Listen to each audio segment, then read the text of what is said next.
بسم اللہ الرحمن الرحیم۔ الحمدللہ آج جمعیت علماء پاکستان کا ایک وفد مولانا حافظ نصیر احمد نورانی صاحب، مولانا حافظ سلیم اعوان صاحب، جناب رشید احمد رضوی صاحب، جناب حاجی شوکت علی قادری صاحب، مفتی تصدق حسین رضوی صاحب، مولانا منیر احمد قادری صاحب اور کچھ اور کارکنوں کے ساتھ امیر المجاہدین حضرت مولانا خادم حسین رضوی رحمۃ اللہ علیہ کے سجادہ نشین اور اس وقت تحریک لبیک پاکستان کے سربراہ جناب حافظ سعد حسین رضوی صاحب کو ان کی رہائی پہ اور ان کی کامیابی پہ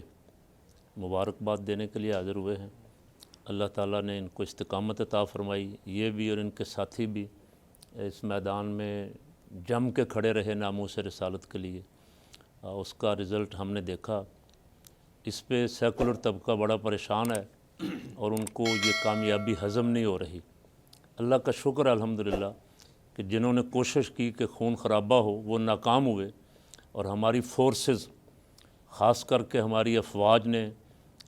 جس طرح کا انداز اختیار کیا فیض آباد میں بھی، اور اب اس دھرنے کے موقع پہ بھی افواج پاکستان نے صلح کے لیے اور اسے ٹالنے کے لیے اس خوفناک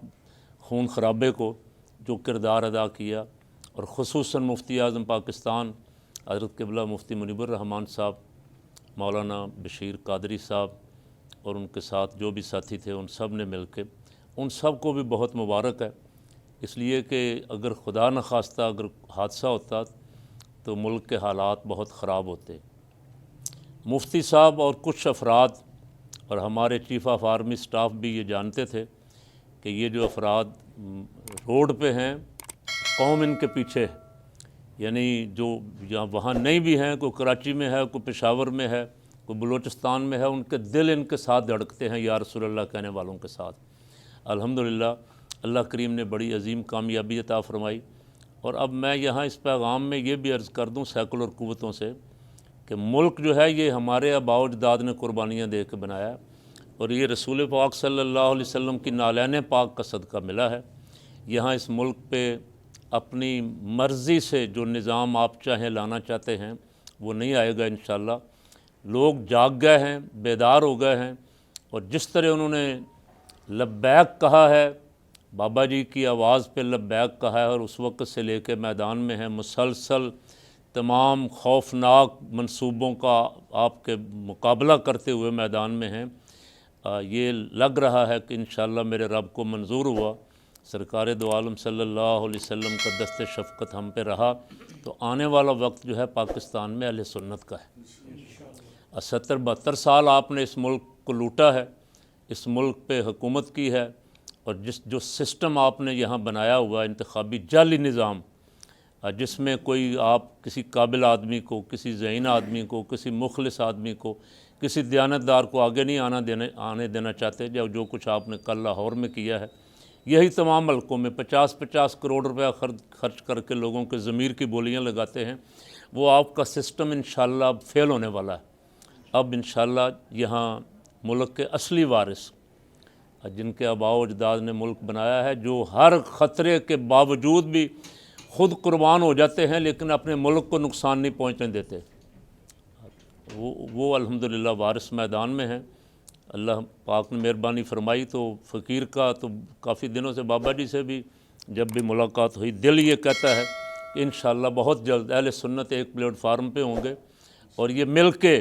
ان تمام باطل قوتوں کا، ان تمام سیکولر قوتوں کا انشاءاللہ مقابلہ کریں گے، اور جس دن یہ ایک پلیٹ فارم پہ آئیں گے انشاءاللہ لوگ نقشہ بدلا ہوا دیکھ لیں گے،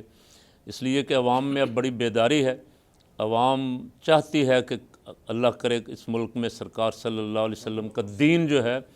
وہ نافذ ہو جائے، اور اس باطل نظام سے اور اس جعلی نظام سے اور لوٹ مار کے نظام سے قوم کو نجات مل جائے۔ میں پھر بارے دیگر جناب حافظ صاحب کو مبارکباد دیتا ہوں، اور انشاءاللہ العزیز ان کے ساتھ اس جد و جہد میں ہم شانہ بشانہ ہر وقت بھرپور شامل ہیں۔ پہلے بھی میرے ساتھیوں میں تو بہت سارے گرفتار ہوئے، کوئی کاموں کی سے، کوئی ملتان سے، کوئی شجاع آباد سے، کوئی گجرانوالہ سے، کوئی گکھڑ سے، پچھلی دفعہ بابا جی رحمۃ اللہ علیہ کی زندگی میں بھی سیالکوٹ سے، ہم ان کو بیچاروں کو چھڑاتے کافی ٹائم اس دفعہ رمضان شریف میں بہت گرفتاریاں ہوئیں. ہمارا نام تو الحمدللہ ویسے قدرت کی طرف سے، میں نے ایک جگہ مفتی صاحب کہیں دیکھا کہ یہ ارواح جو ہیں یا جو آپس میں یہاں آ کے جن کا پیار محبت ہے، یہ عالم ارواح میں بھی کہیں اکٹھی تھیں آ کے. تو اللہ کرے یہ دین کے چاہنے والے سارے جو ہیں وہ ایک طاقت بن کے، اب قوت بن کے نکلیں. اور ان سے کہتا ہوں جن کو پریشانی ہے کہ پریشان نہ ہوں. آپ نے بڑی دیر تک اقلیت ہونے کے باوجود اکثریت پہ حکومت کی ہے. اب اگر جمہوریت کا آپ نام لیتے ہیں تو پھر جمہوریت یہ ہے کہ برداشت کریں جن کی اکثریت ہے. اکثریت فقیر کا دعویٰ ہے کہ ہماری ہے، اور الحمدللہ جس دن بھی اسے موقع ملا منصفانہ انتخاب ہوئے. 70 میں بھی ہمارے ساتھ جال سازی ہوئی،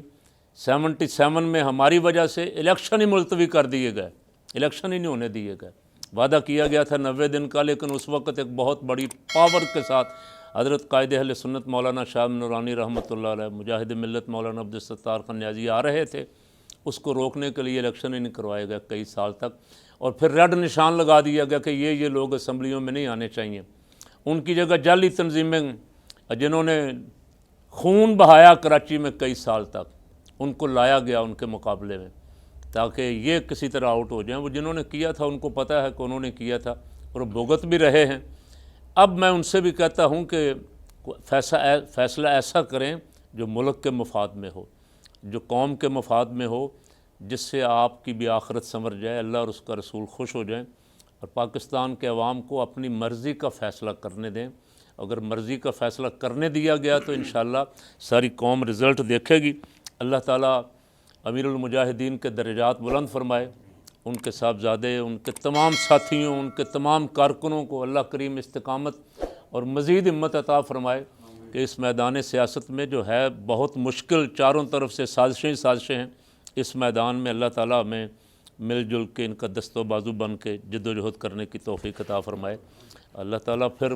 بار دیگر میں کہتا ہوں کہ جتنے بھی کارکنوں نے قربانیاں دی ہیں، لوگ بار بار ایک ہی بات کر رہے ہیں. اب میں ان سے کہتا ہوں کہ شہید جہاں جہاں شہید ہوئے ہیں سب کو دیکھیں کہ کون ہے ان کا ذمہ دار. ان شہیدوں جنہوں نے خون دیا ہے ناموس رسالت کے لیے، ان کا خون رائے گاہ نہیں جانا چاہیے، اور نہیں رائے گاہ جائے گا. انشاءاللہ وہ رنگ لائے گا، وہ ہمیں نظر آ رہا ہے اور جلد نظر آئے گا.